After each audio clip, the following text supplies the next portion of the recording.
Franciscan സഭയുടെ ആദ്യകാലത്ത് ഒരു ചെറിയ ആശ്രമത്തിൽ വിശുദ്ധ ഫ്രാൻസിസ് അസീസി ബ്രദർ ലേയോയോടൊപ്പം താമസിക്കുമ്പോൾ പ്രാർത്ഥനകൾ ചൊല്ലാൻ വേണ്ട പുസ്തകങ്ങൾ അവർക്കില്ലായിരുന്നു.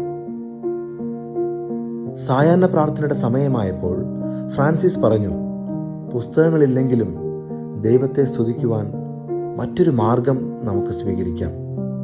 ലേയോ അത് സമ്മതിച്ചു. ഞാൻ പറയുന്നത് പോലെ ആവർത്തിക്കണമെന്ന് ഫ്രാൻസിസ് പറഞ്ഞു. ഞാൻ വലിയ പാപിയാണെന്നും നരകത്തിന് അർഹനാണെന്നും പറയുമ്പോൾ നീ അത് സമ്മതിക്കണം, അത് ആവർത്തിക്കണം. ലേയോ തൻ്റെ ലാളിത്യത്തോടെ അനുസരിക്കാമെന്ന് സമ്മതിച്ചു. വിശുദ്ധ ഫ്രാൻസിസ് തൻ്റെ പാപങ്ങളെക്കുറിച്ച് പറഞ്ഞപ്പോൾ ബ്രദർ ലേയോ ഇങ്ങനെ മറുപടി നൽകി: ദൈവം നിങ്ങളിലൂടെ വലിയ നന്മകൾ ചെയ്യും, നിങ്ങൾ തീർച്ചയായും സ്വർഗത്തിലേക്ക് ചെല്ലും. ഇത് കേട്ട് ഫ്രാൻസിസ് അസീസി അവനെ തിരുത്തി. ഓരോ തവണയും വിശുദ്ധ ഫ്രാൻസിസ് തന്നെ കുറ്റപ്പെടുത്തി സംസാരിക്കുമ്പോഴെല്ലാം ബ്രദർ ലേയോ ദൈവത്തിൻ്റെ കരുണയെയും അനുഗ്രഹത്തെയും കുറിച്ചാണ് പറഞ്ഞത്. ഫ്രാൻസിസ് അത്ഭുതപ്പെട്ട് ചോദിച്ചു, എന്തുകൊണ്ടാണ് നീ ഞാൻ പറഞ്ഞത് ആവർത്തിക്കാത്തത്? അപ്പോൾ ബ്രദർ ലേയോ പറഞ്ഞു, ഞാൻ ആവർത്തിക്കാൻ ശ്രമിച്ചു, പക്ഷേ ദൈവം എൻ്റെ അധരങ്ങളിലൂടെ സംസാരിക്കുകയായിരുന്നു.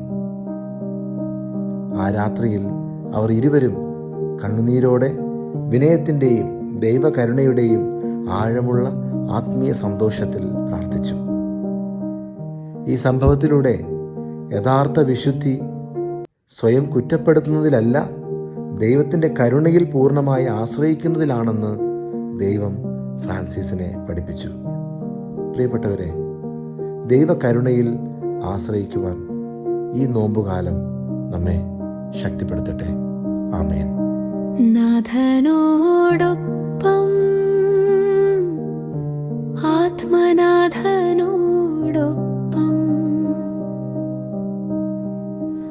ആത്മദാഹം തീർക്കുമീ നോമ്പുകാലം.